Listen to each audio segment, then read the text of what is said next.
नमस्कार। कुछ किस्से कुछ बातें के एक और एपिसोड में आप सभी का बहुत स्वागत है। आपके साथ मैं हूं सुमित चौधरी और कुछ किस्से कुछ बातें लेकर हर बार की तरह इस एपिसोड में भी हमारे साथ जुड़ रहे हैं वरिष्ठ पत्रकार और अमर उजाला के सलाहकार संपादक विनोद अग्निहोत्री जी। सर, बहुत स्वागत है आपका। और हर बार किस्सों का जिक्र होता है, कुछ बातें उसमें से निकलती हैं, उन किस्सों की जो कहानियां हैं वो आप हमें बताते हैं। आज किस किस्से की कौन सी कहानी आज हमारे दर्शकों को आप बता रहे हैं? चुनावी मौसम है, बिहार के चुनाव हो चुके हैं और हम बिहार के किस्सों पे ही बात करते रहे। अब थोड़ा बिहार से और आगे निकलते हैं, बिहार के किस्से भी आ जाएंगे। लेकिन अब तो चूंकि ये कार्यक्रम हमारा ऐसा है कि ये कोई बिहार तक ही सीमित नहीं है, ये कार्यक्रम लगातार चलने वाला कार्यक्रम है। और अभी एक आपने एक खबर सुनी होगी धर्मेंद्र जी की, ईश्वर उनको लंबी उम्र और अच्छा स्वास्थ्य प्रदान करे, उनके बारे में अफवाह फैल गई और उसका फिर खंडन किया परिवार ने और मीडिया ने भी जल्दबाजी में वो किया। तो उसी से एक जुड़ा एक बड़ा मजेदार किस्सा याद आ गया मुझे। क्या हुआ कि 1989 का चुनाव था लोकसभा का, और ये वो चुनाव था जब राजीव गांधी देश के प्रधानमंत्री थे और उनको बड़ी कड़ी चुनौती मिल रही थी विश्वनाथ प्रताप सिंह से। और विश्वनाथ प्रताप सिंह ने जनमोर्चा बनाया, जनमोर्चा बनाने के बाद जनता दल बनाया और जनता दल जो था उसमें चौधरी देवीलाल थे, चौधरी अजीत सिंह थे और जो जाट पॉलिटिक्स थी देश की, जो उस वक्त बिल्कुल पीक पे थी उसमें, तो तमाम बड़े बड़े जो जाट नेता थे वो सब सरकार के खिलाफ, राजीव गांधी के खिलाफ, कांग्रेस के खिलाफ जनता दल में थे। हालांकि कांग्रेस में भी थे, बलराम जाखड़ थे, नटवर सिंह थे, ये सब थे उस समय। तो चुनाव में सीटों को लेकर के, उम्मीदवारों को लेकर कवायद चल रही थी, कांग्रेस में भी चल रही थी, इधर भी चल रही थी। बागपत की जो सीट है जो चौधरी चरण सिंह जीता करते थे लगातार, उसके पहले रघुवीर शास्त्री सब वहाँ से चुने जाते थे। तो उस सीट को जीतने के लिए या उस सीट पे अजीत सिंह पहली बार अपना पॉलिटिकल डेब्यू करने जा रहे थे, जिसको कहते हैं ना, पहला चुनाव था उनका अपने पिताजी की विरासत पर, सीट पर। और उनकी जीत पे कोई संदेह नहीं था। मैं तो चूंकि उस वक्त मेरठ में ही था, पोस्टेड था और मैं कर रहा था कवर, तो मैं घूमता रहता था बागपत काफ़ी, तो वहाँ उनकी जीत में कोई संदेह नहीं था। तो कांग्रेस ने उनको फंसाने के लिए तय किया कि क्यों ना, एक सुझाव आया कांग्रेस में कि धर्मेंद्र जी को चुनाव लड़ा दिया जाए। तब तक हेमालिनी जी भी राजनीति में नहीं आई थी और धर्मेंद्र जी बहुत, उनकी लोकप्रियता बिल्कुल चरम पे थी, कई फिल्में उनकी हिट हो चुकी थी और शोले और तमाम सारी फिल्में जिसपे वो बिल्कुल वीरू जो है और सुपरस्टार थे वो, और जाट भी थे पंजाब के रहने वाले। तो जाट प्लस सुपरस्टार वाली लोकप्रियता और धर्म जी की, तो ये हुआ कि ये अगर धर्मेंद्र जी चुनाव लड़ेंगे तो अजीत सिंह, नतीजा जो भी हो, अजीत सिंह फंस जाएंगे अपनी कॉन्स्टिट्यूंसी में और वो जो है एक चुनाव ज़बरदस्त हो जाएगा। क्योंकि वो उसका डेमोग्राफी ऐसी थी, अगर जाट वोटों में डिवीजन डाल लेती कांग्रेस तो नतीजा पलट सकता था, क्योंकि नॉन जाट वोट पोलराइज होते थे कांग्रेस की तरफ उस समय। तो सब धर्मेंद्र को लेकर बड़ी चर्चा हुई, अखबारों में खबर छपी कि धर्मेंद्र को जो है कांग्रेस टिकट दे सकती है, धर्मेंद्र जी को कांग्रेस टिकट दे सकती है। तो ये पल्स, मतलब लोगों का, कि लोगों की क्या प्रतिक्रिया है, खासकर जाट समुदाय की क्या प्रतिक्रिया है, इसमें मैं बागपत गया तो मैंने गाँव में लोगों से पूछना शुरू किया कि भाई धर्म जी अगर आ जाएंगे तो क्या होगा, आप लोग अजीत सिंह को वोट दोगे, धर्म जी को वोट दोगे, खासकर जाटों के गाँव में। तो वहाँ बड़ा मजेदार हुआ।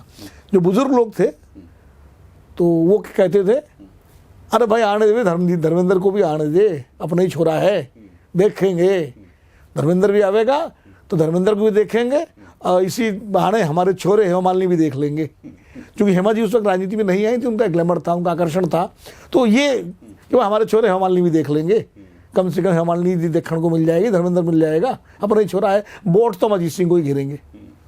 तो ये बड़ा मजेदार, तो मुझे आज याद आ गया कि कितनी लोकप्रियता थी धर्म जी की उस समय और हेमा जी की, कि उसको देखने के लिए भी लोग कहते थे कि भाई, उस समय ये सोशल मीडिया, टेलीविज़न का इतना प्रसार नहीं हुआ था। तो जो स्टार्स थे, जैसे आज तो जो स्टार्स हैं वो लोगों के वैल्यू उनकी याद भी है, लेकिन क्योंकि सोशल मीडिया पे उस पर उनकी तस्वीरें, उनके वीडियो इतने ज़्यादा पॉपुलर हो जाते हैं, तब तो ये लोग सिर्फ पर्दे पे दिखते थे, तो अगर सामने आ जाए तो उसका मतलब बहुत ही ज़बरदस्त ग्लैमर हो जाता था। तो और यही वो दौर था जब राजनीति में, पॉलिटिकल पार्टीज उत्तर भारत में फिल्मी सितारों का महत्व बढ़ा। ऐसा नहीं कि फिल्मी सितारे पहले भी नहीं थे, सुनील दत्त जी कांग्रेस में थे, उसके बाद देवानंद जी ने अपनी पार्टी बनाई थी इमरजेंसी के बाद, हालांकि वो चली नहीं थी, जबकि देवानंद जी बहुत लोकप्रिय थे। नरगिस जी को कांग्रेस ने राज्यसभा में भेजा था नॉमिनेट करके। लेकिन सक्रिय रूप से पॉलिटिकल पार्टीज़ में एक्टिव होने का फिल्म स्टारों का, वो इसी दौर से शुरू हुआ। क्योंकि 1984 के चुनाव में अमिताभ बच्चन लड़े थे चुनाव बहुगुणा जी के खिलाफ और जीते थे, और वहाँ से ये शुरू हुआ। फिर तो हर पार्टी में जो है फिल्मी सितारों का, टीवी सितारों का बोलबाला शुरू हो गया। दक्षिण भारत में तो उसका पहले से बहुत दक्षिण ज्यादा भारत प्रभाव में है। तो फैन फॉलोइंग, दक्षिण भारत में लीडर बनते थे वो।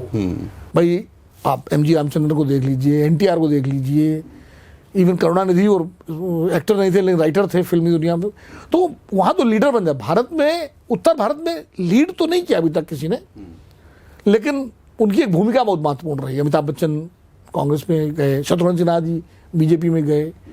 शत्रुघ्न सिन्हा जी लीड कर सकते थे अगर बीजेपी उनको मौका देती, लेकिन वो भी मंडल से पहले, क्योंकि मंडल के बाद जो राजनीति हुई ना, जिस तरह से जातीय राजनीति गोलबंदी शुरू हुई, तो उसमें फिर इन फिल्म स्टारों की संभावनाएं कम हो गई, क्योंकि जातीय राजनीति इतनी तेज हो गई कि उसमें किसी एक फिल्म स्टार का, वो भी सवर्ण अगर है, तो उसका पूरे स्टेट को लीड करना मुश्किल हो गया। लेकिन एक छाप तो सुनील दत्त साहब ने बहुत अच्छी छोड़ी इस दौर में। सुनील दत्त साहब तो साहब बहुत ही शानदार इंसान थे। जितने अच्छे कलाकार थे उतने ही अच्छे इंसान भी थे। और मैं तो चूंकि उस वक्त मैं एज ए पत्रकार के तौर पर मेरा सुनील दत्त साहब से बहुत मिलना जुलना था। जब वो दिल्ली में मंत्री भी थे, वो केंद्रीय मंत्री थे, स्पोर्ट्स के मिनिस्टर थे। और जब संजय दत्त वाला कांड हुआ था, तो आपने एक फिल्म देखी होगी जो भी संजू फिल्म आई थी, जो जिसमें रणवीर कपूर ने जो वो निभाया है कला, उसमें आपने देखा होगा सुनील दत्त का रोल जो परेश रावल ने किया है। तो परेश रावल अखबारों के दफ्तर में जाते हैं, उसमें है ना एक बड़े अखबार। तो वो घटना मुझे इसलिए कहूँगा कि दिल्ली के, मतलब उस वक्त टाइम्स ग्रुप में था, नवभारत टाइम्स में, उस वक्त सुनील दत्त जी आए थे मिलने, एडिटर से मिलने। तो सारे अखबारों के दफ्तर में गए थे, क्योंकि संजू को लेके, जो संजय दत्त जी को लेके जो छप रहा था ना अखबारों में नेगेटिव स्टोरीज, उससे बहुत आहत थे सुनील दत्त जी। और आ करके मुझे याद है, हम लोग व्यक्तिगत रूप से उनसे, मेरी पहली मुलाकात उनसे तभी हुई थी।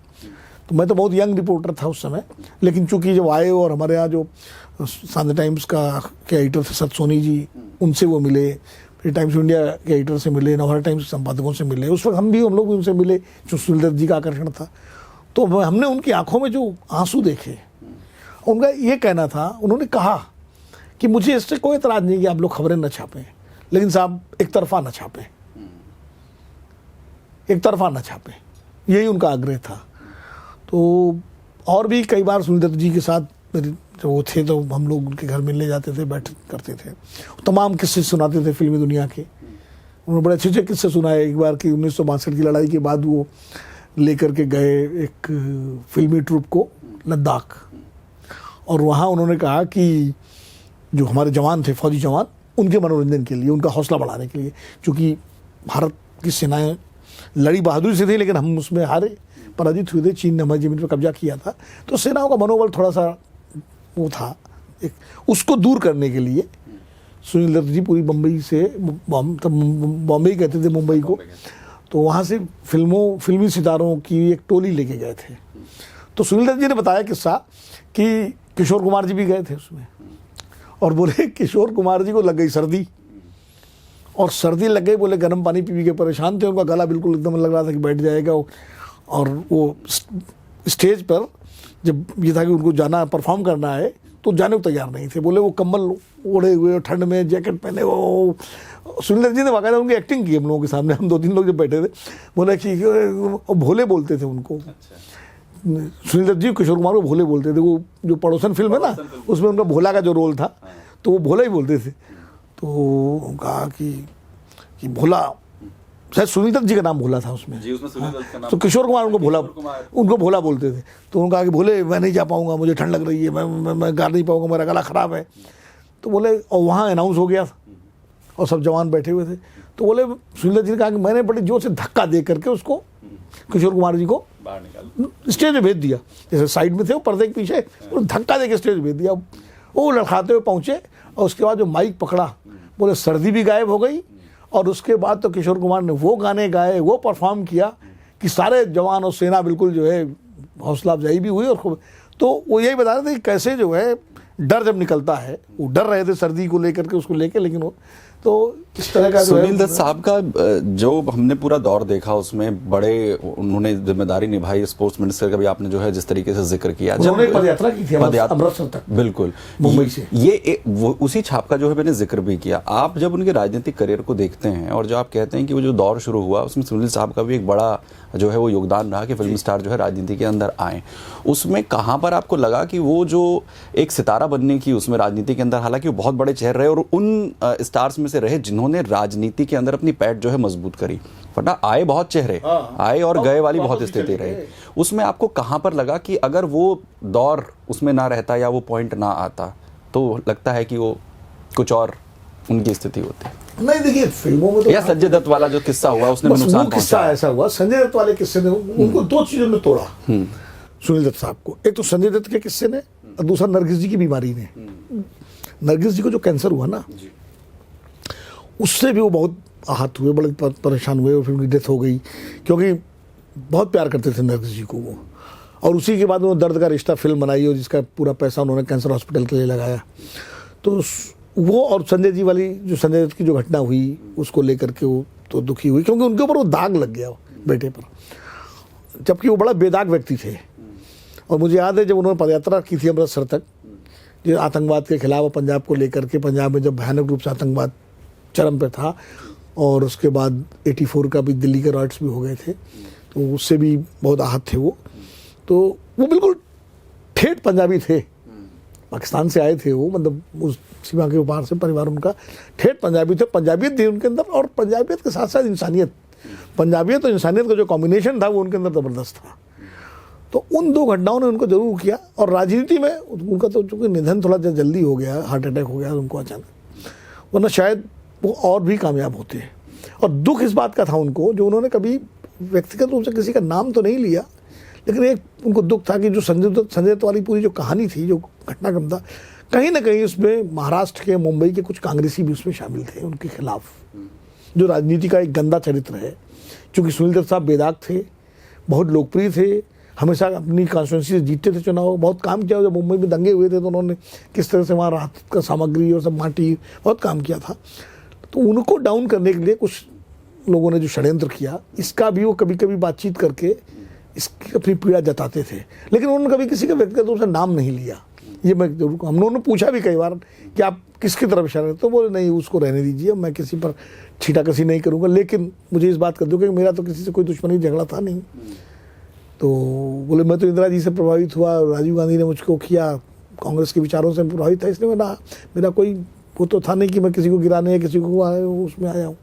तो वो उनको एक दुख था उस बात का। और फिल्मों में तो खैर कामयाब थे, उसमें कोई दो राय नहीं। वो तो उन्होंने उस समय जो मंजिलें तय की, उनकी फिल्में आप देखिए एक से एक ज़बरदस्त थी। तो इसीलिए जब राजनीति में फिल्मी सितारों के योगदान की बात होती है तो पहला नाम सुनील दत्त का आता है। उसके बाद शत्रुघ्न सिन्हा ने भी काफ़ी अपनी बीजेपी में रहे, लेकिन उन्होंने एक्टिव पॉलिटिक्स की, राज बब्बर ने बड़ी एक्टिव पॉलिटिक्स, विनोद खन्ना ने बड़ा अच्छा काम किया। विनोद खन्ना तो वहाँ से जीतते रहे गुरदासपुर से तो वो एक अच्छी फहरिस्त है। जया बच्चन को अभी भी देखिए, अभी भी सक्रिय राजनीति में हैं। हालांकि शबाना जी से हमें उम्मीद थी कि वो सक्रिय रहेंगी, वो बहुत एक्टिविस्ट रही हैं। कमाल उनकी काफ़ी आजमी साहब की बेटी हैं, लेकिन वो एक टर्म रही राज्यसभा में, उसके बाद फिर वो टर्म भी रिपीट नहीं हुआ और उनकी राजनीति में तो सक्रियता भी नहीं रही। वो सामाजिक विषयों में जरूर सक्रिय रही। यही जावेद साहब का भी रहा, वो भी आए राज्यसभा में रहे, लेकिन सामाजिक रूप से सक्रिय रहे, लेकिन राजनीति में सक्रिय नहीं रहे। राज्यसभा के तौर पर रेखा भी एक बार देखी, रेखा जी, सचिन तेंदुलकर, ये इनका गोविंदा लोकसभा में थे, ये सब तो मतलब मैं कहूँगा सिर्फ सांकेतिक ही रहे। इनमें कोई एक्टिव रोल नहीं, ना कोई मुद्दा उठाया, ना कभी भाषण दिया, ना कभी बोले, ना कभी कोई इस तरह के। या धर्मेंद्र जी खुद भी लोकसभा में रहे, एक चुनाव जीते धर्म जी, सनील देओल भी जीते, लेकिन इन लोगों ने राजनीति में, अमिताभ बच्चन तो चले ही गए इस्तीफा दे करके, उनको बोफोर्स का जो आरोप लगा पूरा राजीव गांधी पर और उस पर, उससे लेकर के, लेकिन डट के सामना नहीं किया। जैसे सुनील दत्त ने, संजय दत्त वाला इतना बड़ा एपिसोड हुआ, इतना तो किसी के साथ नहीं, सुनील दत्त जी उसमें झुके नहीं। उन्होंने कहा कि मैं कोर्ट से बेदाग हो जाएगा मेरा बेटा और मैं इसको, वो उन्होंने पलायन नहीं अपनाया। भाई अमिताभ बच्चन जी पे आरोप उनके भाई उन पे लगाया कि राजीव गांधी बहुत करीबी हैं, सब वो छोड़ दिया, उन्होंने चले गए, वो इलाहाबाद भाई इस्तीफा दे दिया। सुनील दत्त जी टिके रहे। सुनील दत्त ने जो है अपने को, और ये पला, इसलिए मैं कहता हूँ वो स्केपिस्ट नहीं थे जो नेता, तो इसीलिए उनके उनके रिस्पेक्ट भी बहुत है, पूरी फिल्म इंडस्ट्री में भी है, लोगों में भी है, राजनीति में भी। आप किसी से बात करिए, बीजेपी के लोगों से बात करिए सुनील दत्त के बारे में, वही बहुत अच्छी राय रखते हैं। यहाँ तक कि जब संजय दत्त वाला मामला था तो बाल ठाकरे साहब ने फिर उनकी, सुनील दत्त जी की मदद की थी इस मामले में।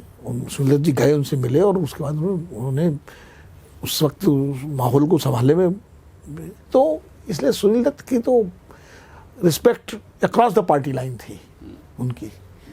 और इस तरह की मतलब रिस्पेक्ट जो है कमांड, दिलीप साहब, हालांकि दिलीप साहब भी राज्यसभा में रहे, दिलीप कुमार साहब, लेकिन वो भी कोई बहुत एक्टिव रोल नहीं प्ले किया उन्होंने, बस नॉमिनेट हो गए, नॉमिनेशन के बाद रहे, लेकिन जो एक्टिव रोल सुनील दत्त ने किया उसका कोई सारे नहीं। उसी के बाद फिर बाकी लोग, और एक मैं बड़ा दिलचस्प बताऊंगा आपको कि अरुण गोविल साहब जो हैं, राम, अभी मेरठ से सांसद हैं, 89 के चुनाव में ये राजीव गांधी का प्रचार कर रहे थे, और जो बाई इलेक्शन हुआ था वीपी सिंह जिसमें जीत के आए थे इलाहाबाद से, जब अमिताभ बच्चन से सीट खाली हुई थी, उसमें भी ये कांग्रेस से प्रचार के लिए गए थे।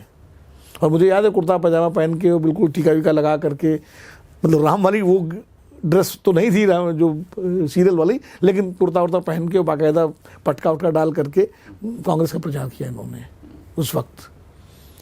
आज जो बीजेपी के सांसद हैं, फिर रामायण सीरियल के तो काफ़ी लोग आए, वो आए, अरविंद त्रिवेदी जो रावण थे वो लोकसभा में आए, दीपिका चिखलिया जो सीता बनी वो आई हैं। अरविंद त्रिवेदी साहब से भी मेरा थोड़ा सा राब्ता हुआ, वो शिव तांडव स्त्रोत तो उन्होंने भेंट किया था हम लोगों को, जो एक्चुअल रावण ने रचित है, तो उस वक्त उन्होंने उसकी किताबें छपवाई थी, छोटी छोटी पत्रिकाएं, तो उन्होंने भेंट की और जो उन्होंने पढ़ा उसी को सबसे पहले लोगों ने पसंद भी किया। वो तो अद्भुत, वो अद्भुत रावण, जैसे अगर रावण की आप कल्पना करते हैं तो अरविंद त्रिवेदी वही नाम आता है, याद आते हैं। अगर राम के चेहरे के तौर पर अगर अरुण गोविल आते हैं तो उनके चेहरे पर, तो रावण के चेहरे पर सिर्फ वही। अच्छा, नीतीश भारद्वाज भी आए लोकसभा में, जो कृष्ण के रोल, लेकिन ये सब लोग बस आए और गए।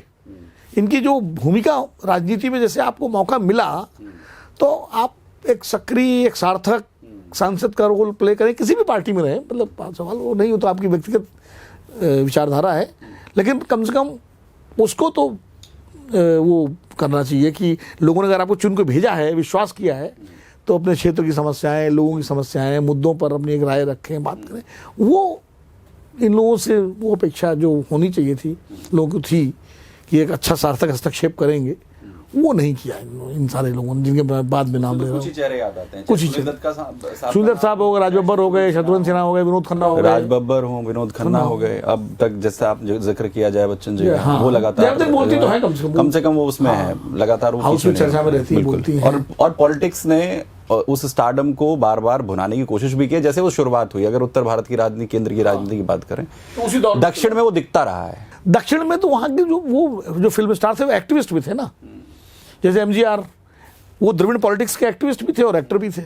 करुणानिधि द्रविड़ पॉलिटिक्स के, अन्नादुरई के फॉलोअर्स थे लोग, तो एक्टिविस्ट भी थे और राइटर भी थे। एनटीआर जो है वो पहले एक्टर बने, उसके बाद फिर वो उन्होंने पूरी राजनीति बदल दी वहाँ। तो दक्षिण में तो एक अभी भी देखिए आप, जयललिता, उनको कैसे भूल सकते हैं। और जयललिता की तो खास बात ये है कि वो ब्राह्मण थी, लेकिन कमांड किया उन्होंने द्रविड़ पॉलिटिक्स को। और करुणानिधि के खिलाफ जो द्रविड़ आंदोलन के बड़े नेता थे, हाँ, उनके खिलाफ वो आई, और पूरा जो राजनीति है वहाँ की किस तरीके से उन्होंने किस तरह से चेंज बदला। इसके अलावा आप देखिए अभी भी वो उन्होंने अपनी पार्टी बनाई है, क्या कहते हैं, कमल हसन ने, बिल्कुल है, उन्होंने बनाई है। अभी विजय, अभी जो तमिलनाडु में विजय की पार्टी है, तो पार्टियां इस तरह, वहाँ तो एक ट्रेंड है पार्टी बना के लीड करने का। और वहाँ की जो जनता है वो उस स्टारडम को, और जैसे वो राजनीति के अंदर आते हैं, वो जो चेहरे को भी तवज्जो उसी तरीके से मिलती है, और वो उस तरीके से पॉलिटिक्स में रुकते भी हैं। हाँ, उसका असर भी जो है देखने को मिलता है, लीड भी करते हैं उसमें। नागार्जुन को देखिए, वो तो चिरंजीवी भी जीत के आए, मंत्री बने। तो दक्षिण में तो एक इसका पूरा वो है। उत्तर भारत में क्या है कि एक तो राजनीतिक दल भी अपनी कमांड नहीं देते किसी को, वो खाली इस्तेमाल करते हैं भीड़ जुटाने के लिए। उसके बाद आप देखिए, चाहे कांग्रेस हो चाहे बीजेपी हो, जो बड़े राजनीतिक दल हैं, या समाजवादी पार्टियों में भी जया जी आई और ये आए, राज बब्बर आए, लोग आए बाद में, कांग्रेस में आए, इन्होंने उन दलों ने कभी इनको कोई बहुत की पोजीशन नहीं दी। चलिए शत्रुघ्न सिन्हा जी को कैबिनेट मिनिस्टर बना दिया, लेकिन देवानंद साहब ने जिस तरीके से नया प्रयोग करने की कोशिश की, उस तरीके के प्रयोग भी यहाँ पर नहीं किए ना उन्होंने। हिम्मत ही नहीं कर पाता। दक्षिण में हुए ये, दक्षिण में हुए और वो कामयाब भी हुए। यहाँ असल में जो फैन फॉलोइंग हुई अभिनेताओं की, स्टार्स की, वो मतलब फिल्मों तक तो उनकी फैन फॉलोइंग है, राजनीति में आते ही फिर वो जो है डाइल्यूट होने लगती है धीरे धीरे। फॉलोवर्स तो दिखते हैं, वो जैसे सोशल मीडिया पे होता है, फॉलोवर्स तो दिखते हैं, और जब वोट की बारी आती है तो उसमें वो फॉलोवर्स नजर नहीं आते। वोट में तब्दील होना बहुत मुश्किल दिखता है। एक दौर ऐसा भी आया कि फिल्म स्टार्स जो है वो पैसे लेकर के पार्टियों को प्रचार करने लगे, उनके लिए भाषण करना, ये करना, कमिटमेंट नहीं, कोई वैचारिक प्रतिबद्धता नहीं, पैसे लेकर के, जो जैसे वो प्रोग्राम्स में जाते हैं ना, परफॉर्मेंस करते हैं ना, जो वैसे ही पॉलिटिकल पार्टीज के लिए भी ऐसा शुरू हो गया। बहुत सारे ऐसे थे जिनका कोई नेता राजनीति से नहीं, बस खाली हाथ हिलाने के लिए वो आ गए, पार्टी में प्रचार किया और चले गए। ऐसे ऐसे भी चेहरे हैं, मैं नाम क्या लूँ, कि इस चुनाव में इस पार्टी का प्रचार किया, दूसरे चुनाव में दूसरी पार्टी किया। तो ये अब मैं आपको और एक उदाहरण देता हूँ बड़ा दिलचस्प। 2014 में जब नरेंद्र मोदी जी बनारस चुनाव लड़ रहे थे, घोषणा हो गई, तो कांग्रेस में एक बड़ी राय जबरदस्त चली कि इनके खिलाफ माधुरी दीक्षित को लड़ाया जाए। और माधुरी दीक्षित उस वक्त बहुत पॉपुलर तो थी, वैसे भी स्टार थी, संपर्क भी किया गया मुंबई की कांग्रेसियों ने माधुरी दीक्षित से। तो माधुरी जी ने हाथ जोड़ दिया कि भाई मैं राजनीति में नहीं पढ़ना चाहती हूँ, मैं जैसी हूँ वैसी ठीक। उन्हें मालूम था कि, तो फिर नहीं लड़ी।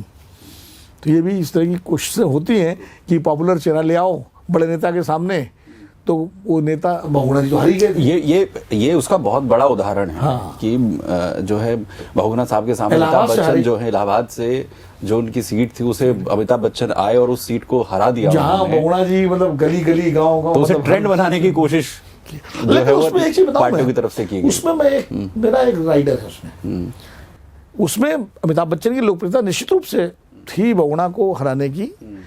और अगर अमिताभ बच्चन जी कांग्रेस से कोई दूसरा कैंडिडेट होता तो बहुगुणा जी नहीं हारते, बहुगुणा जी जीत जाते चुनाव। लेकिन उस वक्त जो आंधी थी कांग्रेस के पक्ष में इंदिरा गांधी की हत्या के बाद, जब 415 सीटें जीती, हर जगह तो अमिताभ बच्चन नहीं थे ना, तो बड़े बड़े दिग्गज हार गए थे। चौधरी चरण सिंह बहुत उससे जीते थे बमुश्किल, बीजेपी की 2 ही सीटें आई थी, अटल जी चुनाव हार गए थे, है ना।